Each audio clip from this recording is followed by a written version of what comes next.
दोस्तों, पूरी दुनिया में पंछियों की 10,000 से भी ज़्यादा प्रजातियां पाई जाती हैं। सभी के वही 2 पंजे, 2 पंख और 1 गर्दन होती है। लेकिन इन्हीं पंछियों में से एक ऐसा पंछी है जिसकी एक अलग ही पहचान है, जो आसमान का सीना चीर के हजारों मीटर ऊपर 120 किलोमीटर प्रति घंटा की रफ्तार से उड़ता है, जो खुद के कई गुना अधिक वजन के शिकार को भी अपने पंजों पे दबोचकर उड़ जाता है।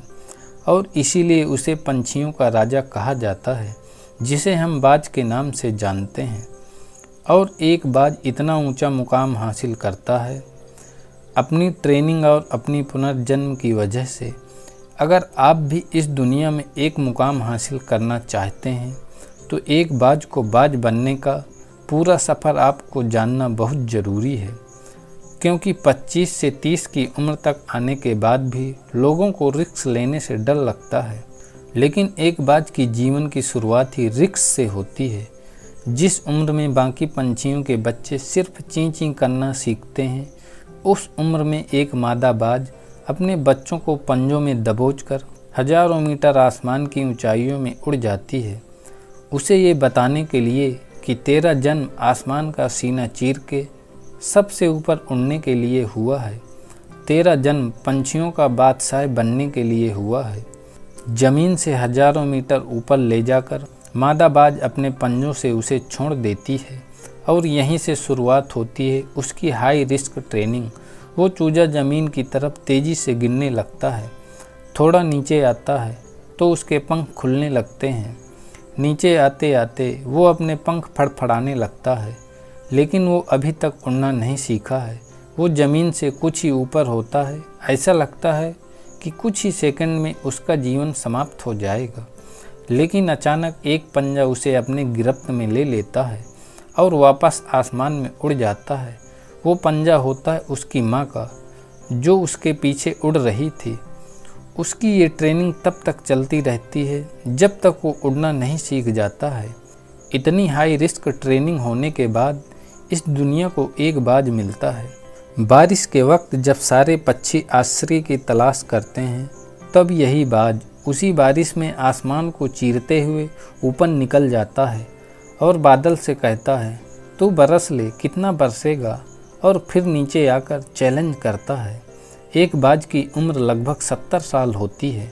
जब वह 40 साल का होता है, तब एक परेशानी उसकी ज़िंदगी में मौत बनकर आती है, जो आपकी परेशानियों की तुलना में बहुत बड़ी होती है, क्योंकि 40 साल की उम्र में बाज की चोंच इतनी मुड़ जाती है कि उसे शिकार निगलने में बहुत परेशानी होती है। उसके पंख भारी हो जाते हैं, छाती से चिपकने लगते हैं, जिससे उड़ना बहुत मुश्किल हो जाता है। उसके पंजे लंबे और लचीले हो जाते हैं, जिससे वो शिकार को सही से नहीं पकड़ पाता। अब उस बाज के पास सिर्फ 3 रास्ते होते हैं। नंबर 1, वो अपने शरीर को त्याग सकता है। नंबर 2, गिद्ध की तरह छोड़े हुए भोजन पे निर्भर हो जाए। नंबर 3, सबसे कठिन और पीड़ादायक रास्ता, अपने आप को पुनः स्थापित कर फिर से आसमान का सीना चीर के उड़ने का। और वो इसी तीसरे रास्ते को चुनता है और अपने पास के सबसे ऊंची चोटी पे पहुंच जाता है। वहां पर अपना घोंसला बनाता है और फिर शुरू होता है परेशानियों को जड़ से उखाड़कर आसमान में उड़ने का सफ़र। वह अपनी चोंच को एक चट्टान पर मार मार कर तोड़ देता है, लहूलुहान हो जाता है और इंतज़ार करता है नई चोंच के आने का। उसके बाद अपनी नई चोंच से अपने पंजों को काट देता है और फिर इंतज़ार करता है नए पंजों के उग आने का। उसके बाद वह अपने एक एक पंख को अपने शरीर से अलग करता है और फिर इंतज़ार करता है नए पंखे उग आने का। और इस प्रक्रिया में उसे समय लगता है पूरे 5 महीने का। इन 5 महीनों के कड़ी तपस्या से एक बाज का पुनः जन्म होता है।